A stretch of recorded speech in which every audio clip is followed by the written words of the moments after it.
Welcome to Lessons That Last, where a researcher and a teacher talk about what it means to make a lasting impact on students' lives. They unpack the stories former students shared about their memorable teachers and discuss how we can all make a greater impact on the people in our lives. Here's Julie and Laura. Hello, and welcome back to the Lessons That Last podcast.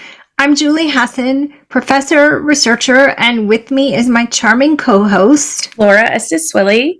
I am a teacher and a writer. And we have a story today that makes me think about all of us who at one time or another in our teaching career have had a really gifted kid, like academically gifted kid. And when we think about supporting students, I think we automatically think about our struggling students. Right. But there's a certain kind of support, maybe lots of kinds of support that our really gifted kids also need. So tell me about some of your most gifted students. So gifted kids are different in high school than they are in elementary. And they're, for the most part, there's no track, of course, but for the most part, the gifted students, by the time they reach their senior year, they're taking the very advanced classes that are going to challenge them, no matter how gifted they are. And so in my AP classes, I have a lot of students who are brilliant, gifted, high achievers, and ready to be challenged. And so that becomes my challenge, to find ways to not only teach them, but also be challenging enough that they stay engaged. I find with them, they need more of a challenge than just, being taught information. They like puzzles, kind of, in a way.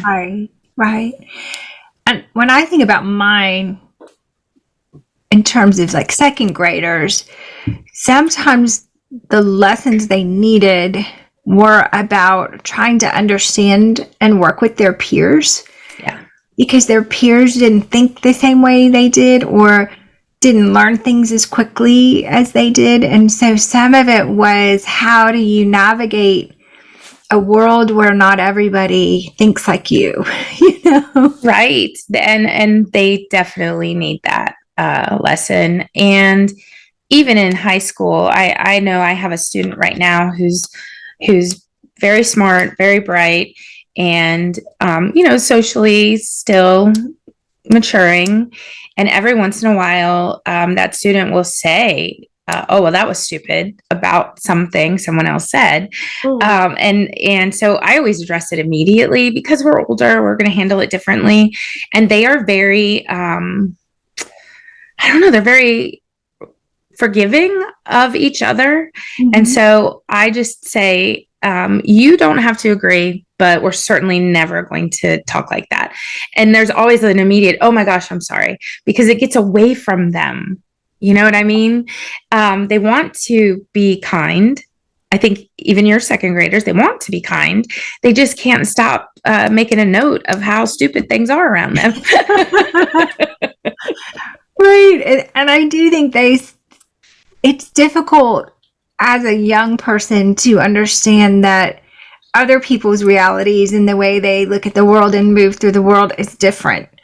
Yeah. And for them, like, they think very differently than most of the rest of the people at their school, and depending on what career they go in, at their workplace, and wherever they may go, to be aware of the way other people see the world. So maybe some of it is just that empathy.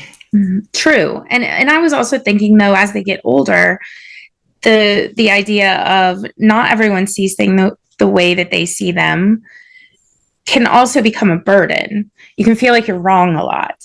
Like you're always off track. You're not quite in sync. And so they also have to learn the value of not thinking like everyone else. We need you to come in from left field with your commentary. We need that. It's not, we don't want to hurt anyone with it. And so that's where the social skills come in. But there's that fine balance of also not squashing it and squelching their different ways of processing things and seeing things. Yes. So understanding their gifts. Yes. And then helping them use those gifts in a way that is constructive. Exactly. And helpful, and where they will successfully be able to navigate the world. Mm-hmm. And for I would say for many teachers, it's really hard to keep them challenged, and we don't want to just give them more of what everybody else is doing. Right. And we also, I find in elementary, we don't just want to assign them to be the helper or tutor for everybody else. Right, because then they are apart and we want them to be together. Right. Mm-hmm. And we certainly don't want it to feel like a burden, or, we know that teaching helps solidify information for kids, but there's a cap to that. And they're not going to stretch beyond that if all we're doing is having them be the peer tutor, right, to lift their friends. And so we have to figure out what is it that we can give them within the resources that we have and the time and the energy that we have to differentiate that will help them stretch. And I love that about the story you picked today. I do too, because one of the things that I hear from kids when they reflect back to their experience as gifted students. Gifted is different in high school. There's no specific gifted program like there are in lower grades. And a lot of them say it was just more work. Right? It was just more work. It didn't inspire me in any way. It just gave me more tasks to do. I've heard that a lot. And I think that I don't know anything about how it's done in elementary, obviously, but I think that's something that we want to be aware of. And I think you're right that this story respects that. It's not just here's more work. Right.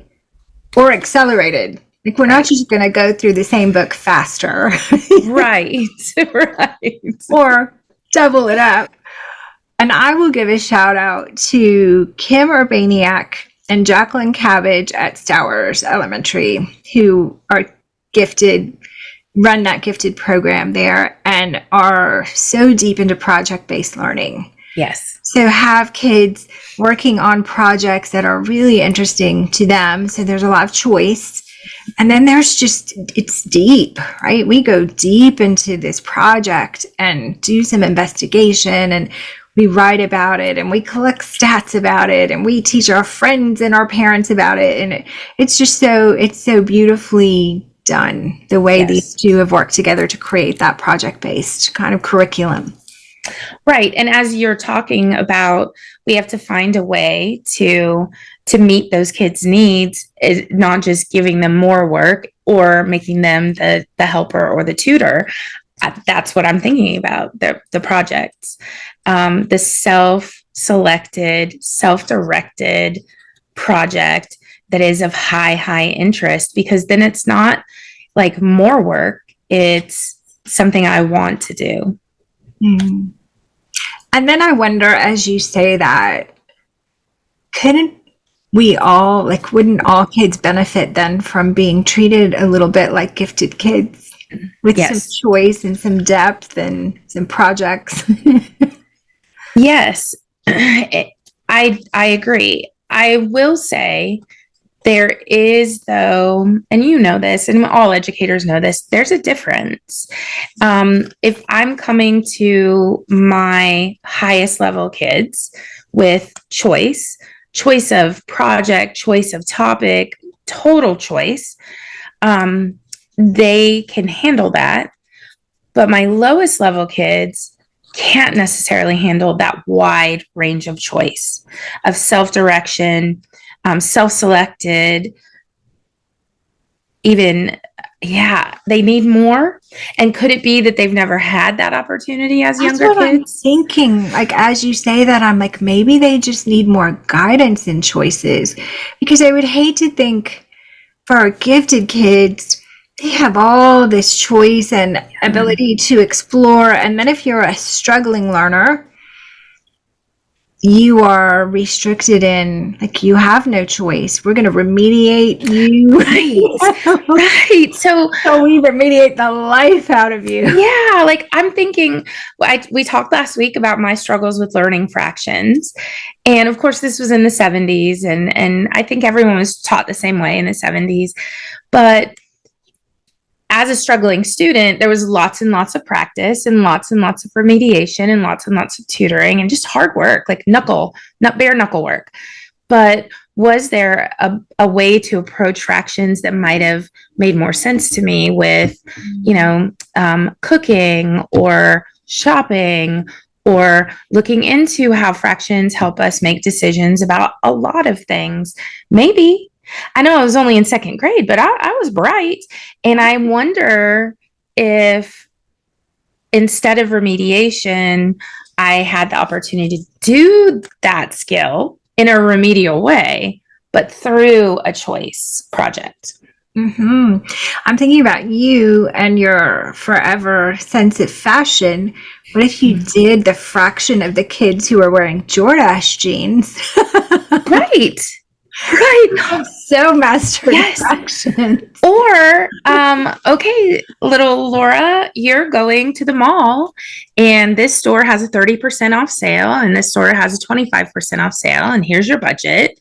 And go figure out how you're going to spend this money, because to this day, how do I figure out how much something is going to cost when it's on sale? I do a fraction in my head.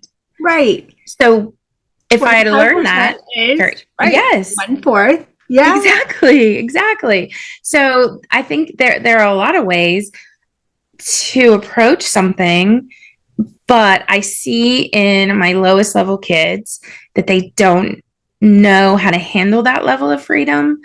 And I wonder if just it's because they've never had it. Yeah. So I think your question is a really good question. I think it's something for us to think about.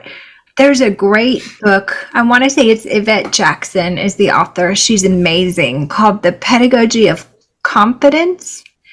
And it's really about that. How do we teach our struggling kids the way we would teach our really high level kids in terms of choice and projects and looking for what ignites their passions and just sort of like what we just talked through with you in fractions, instead of just spoon feeding remediation all day and working in their weaknesses all day. Can we leverage their strengths? Can we give them choice and voice and work toward their strengths and their passions? I think when I look at our highest level of remediating kids, which is seniors who haven't passed their reading benchmarks. So I can't speak for math because, as we know clearly, I'm not great at that. But I can speak for reading and the curriculums that are forced into those classrooms and the strategies and the computer programs and all the things take away the teacher's ability to do exactly what sounds right to us, which is you like horses and I like fashion and someone else likes race cars. I don't know. Right.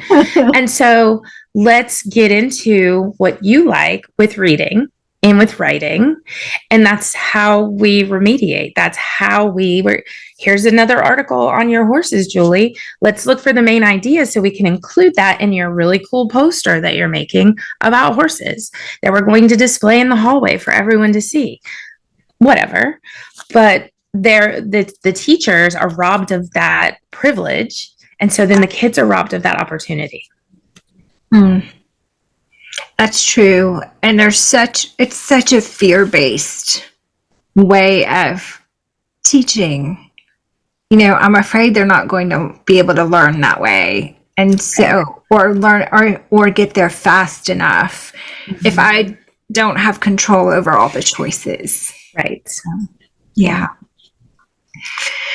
I think every episode we pull out the hashtag trust teachers, don't we? I think. Yeah, we do. We trust, we want to have some of that trust back. I'm used to, from my teenage years, losing trust, absolutely, of my parents, but based on totally my actions. And then it being within my power to earn that trust back. But teachers have lost trust, not by our actions. We were not all naughty, right? And we can be trusted and respected as professionals who really, really care about your kids.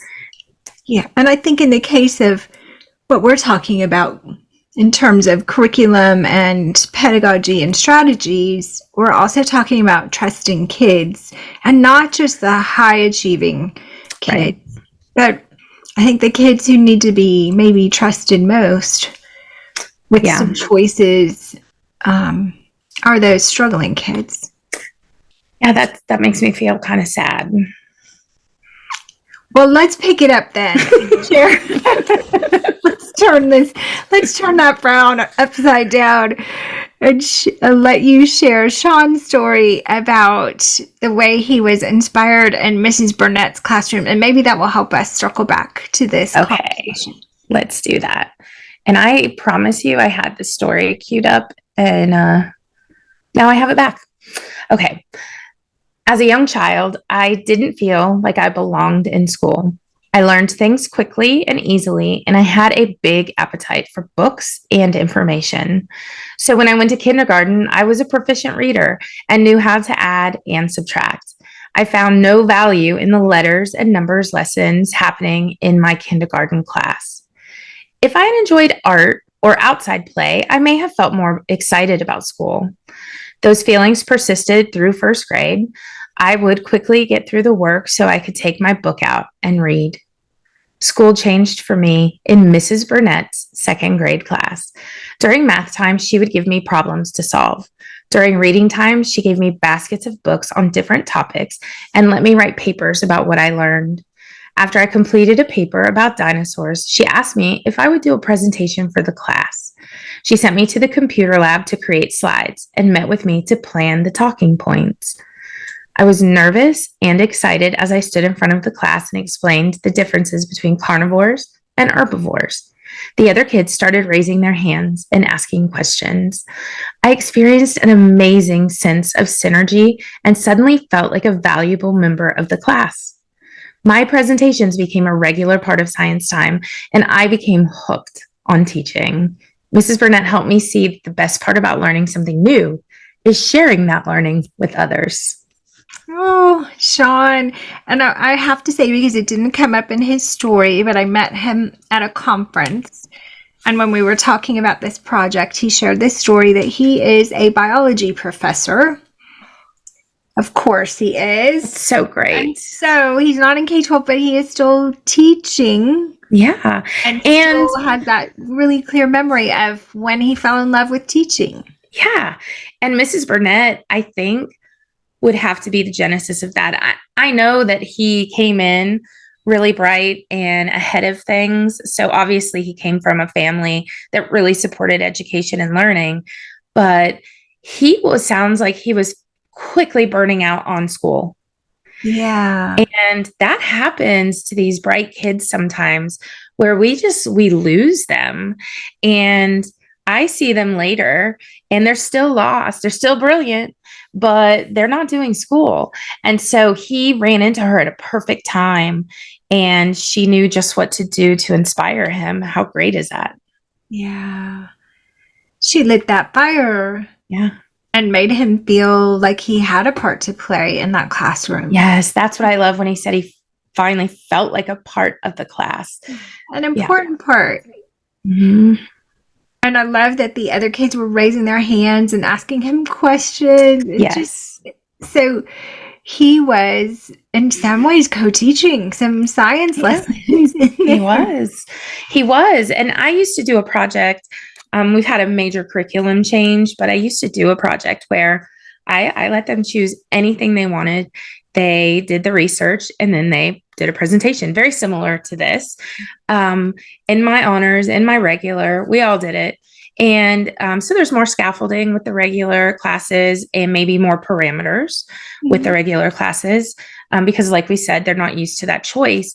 But always in a presentation at the end, I would open up this floor for questions. And it was so amazing when they had them. And it was more amazing when these kids were answering the questions. It was like, I'm an expert. I can help these people know something they don't know. And I think that's an amazing way to feel like a part of things. Yeah. And a sense of efficacy and pride and competence. Absolutely. Yeah. For all kids.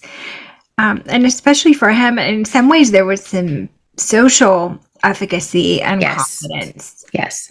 One of the things that I liked that Mrs. Burnett did, and he didn't specify it, but I know what he was saying. During math time, she gave him problems to solve, which means he didn't have to do the work everyone else was doing and then get extra work, which is the complaint I hear.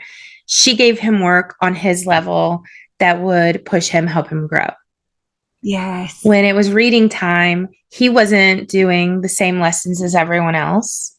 He had his own basket of books that were probably a little bit above his level. And so she was really meeting him where he was, which is the thing we're supposed to do. But sometimes it's hard when you have that outlier. And she was right on top of it. It is hard when you're trying to meet, in an elementary, when we're not putting kids in levels quite as much so that they're able to move more freely as they grow. To have students who are so far apart in ability and skills and try to catch one group up and keep the group that's already mastered things stretching and growing, it really becomes challenging. And in some ways, it's the beauty of having a really collaborative culture. Because if you've got teachers on your team and you can work together to say, okay, maybe I only have one, but among all of us, we've got 6. What are we going to do for these 6? You know what I mean? Yeah, I do. And I'll be honest, I know this might sound a little weird. I think about that a lot. Like how hard elementary school teachers work, how much planning is required to just have one day because of all the levels and all the subjects, and not all kids who are gifted in math are gifted in language arts. And so everything is moving and in flux all the time. And when I get overwhelmed with my work, I think about them and how much they're doing. And I really admire the skill set that goes into being able to serve all of those kids every day. It is a big, it's a big task. Yeah. We don't have the papers to grade quite to the extent that you do. So there's things in any level that are challenging. And I think in any age group, but we all can think about how do we keep stretching our gifted kids, and how do we give those same kind of opportunities to our struggling kids, whether they're kindergarten or seniors. I think that's a common thing that we all are struggling with. And I think at middle school and high school level, we struggle a lot with the highest level of kid who is always done first, who is always doing things perfectly. And the idea of giving them a sponge activity, here's something extra. But that something extra always feels like more work. Right. It's extra work to them. And nobody wants to do extra work. I mean, do you want to do extra work for no reason? Punished for my competence. Right. I do really well. And then you want me to do something else more? That's not fair. So I understand that. And that's a constant struggle for us in secondary.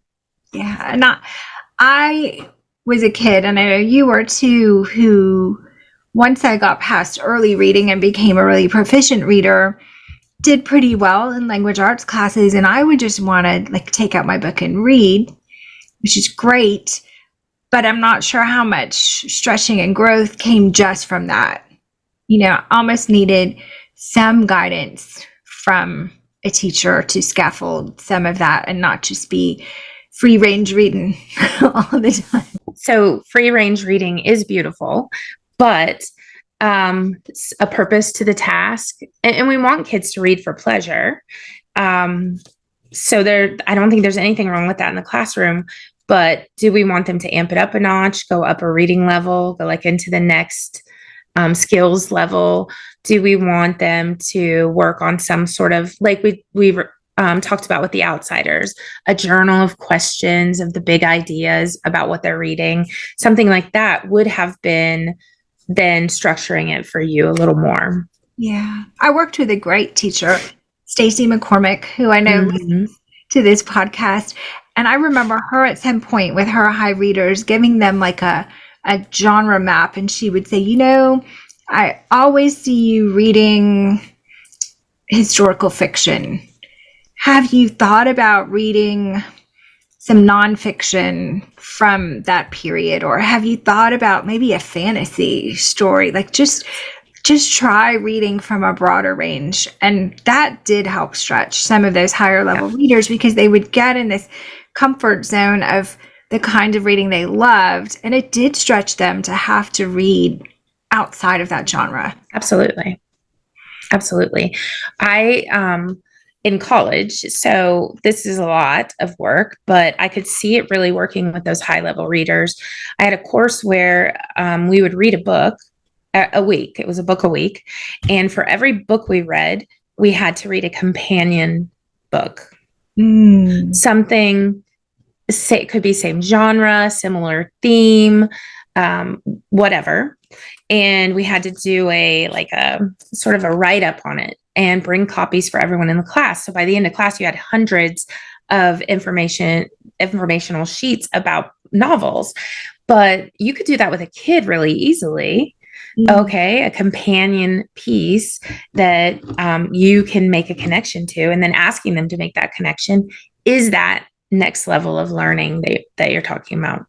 Yeah, I'm thinking even my second graders, if we read a nonfiction book about bats, and then we read Stella Luna, which is a fiction piece about bats, and thinking about those two different approaches and what we learned from each and reflect on each. Yeah, I love that. So as we wrap up talking about gifted kids, I want to ask you, as principals, how do we differentiate for our gifted teachers? So when we plan professional development or we go in to do observations and evaluations, what do we do for the rock stars?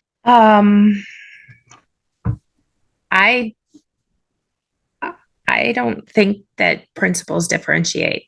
I just, my experience and just the things I've seen and heard, I don't see that.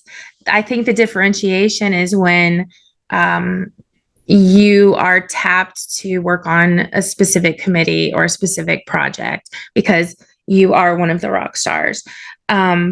And so, sure, I guess if you're a rock star teacher, your evaluation reflects that. But beyond that, I don't know. Please tell me how that would work. I was hoping you. I'm just thinking, though, as we talk about our kids who already have mastered a lot of skills, and we give them some choice and let them do some passion projects, instead of just maybe adding more to teachers' plates, you are so competent, I'm going to give you more to do. Correct. Could we give them some choice, some projects, something they're passionate about? I don't know. I was just thinking, if this is good for kids, it has to also be good for grown-ups. I think though, what we're talking about with kids is a building and an extension of learning. Mhm. So a different way to look at math, building more knowledge in a topic in science. It's history, English, all of the things. And I think that teachers, as adults and as professional learners, basically, I think that's what we are. We do that for ourselves. I don't think that we need a principal to say, you are so talented at writing. Mhm. I'd like you to maybe read something about doing multimedia presentations. I don't know, like a different direction, right? I don't need anyone to tell me that. I think that we do that for ourselves. I hope so. And I hope we don't lump everybody into the same professional development. Like, I hope we do pull maybe our newbies who need some specific skill building, or our teachers who are struggling who need some specific skill building apart from our rock stars. But the rock stars need some things too. And I think the best way to find out is to ask them. That is the craziest thing I've ever heard. No. You want us to ask teachers what they need. Yes. Wow. Yes, because we are professional learners. Yeah. And there's nothing teachers hate more than a waste of time on a PD that they already have mastered. And why am I here? We know that. It's also a really tough group to face, is a room full of rock star teachers in a PD. I know. So let's ask them, what do you need? What do you want to study? Look at this year as a year of school for you as well. What do you want to study this year? What do you want to work on? Oh, I love that. Pitch it to me, right? Yeah. Tell me what you want to learn and how you're going to learn it. And there you go. There's your PD. Right. And then what are you going to do with it? Yeah. Oh, I love that. Okay, principals, let us hear from you. How are you differentiating in that way with your gifted teachers? Yeah. And you said something interesting when you asked the question. In our evaluations and in our conferences, like in that whole process, I would love to hear how principals differentiate in giving feedback to the rockstar teachers. Like I had a friend last year who had an observation, and in the post-observation meeting, they were told, wow, that was just, I don't have anything to say. And so you have this teacher who is hungry to be better always, who is looking for real substantive feedback. And the feedback is, you're so great, I don't have feedback. Well, we all want to be great, but we also all want feedback. So how are principals doing that successfully? I would love to hear that too. Yeah, and that is a hard thing. And feedback isn't always corrective. Like there may not be something to correct, but there's always something to build on. Exactly. Yeah. I think that's just as much a struggle for principals with gifted teachers as it is for teachers with gifted kids. And we have to build this toolbox and this menu of options we can use. Like we have to educate ourselves in order to serve those guys who need a little something different. Nice. Always growing. We have to be Mrs. Burnett. So I hope she inspired that in all of us today. Let's think about how we grow the strong ones, whether we're principals growing our strong teachers or teachers growing our strong readers and strong students. Yes. Yeah. Thanks for joining us this week on the Lessons That Last podcast. We can't wait to see you again next week. Bye, friends. Thank you so much for joining us. We hope you will subscribe to the Lessons That Last podcast wherever you listen. Give us a rating too, which will help other listeners find us. And don't forget to visit chalkandchances.com for more stories. You can also find more information on Julie's research in books. While you're there, take the quiz to find out what kind of memorable teacher you are. I took it and was surprised by what I found. I think you'll find good food for thought. Let us know about your quiz results. We hope you will meet us here each week and bring a friend to share the conversation.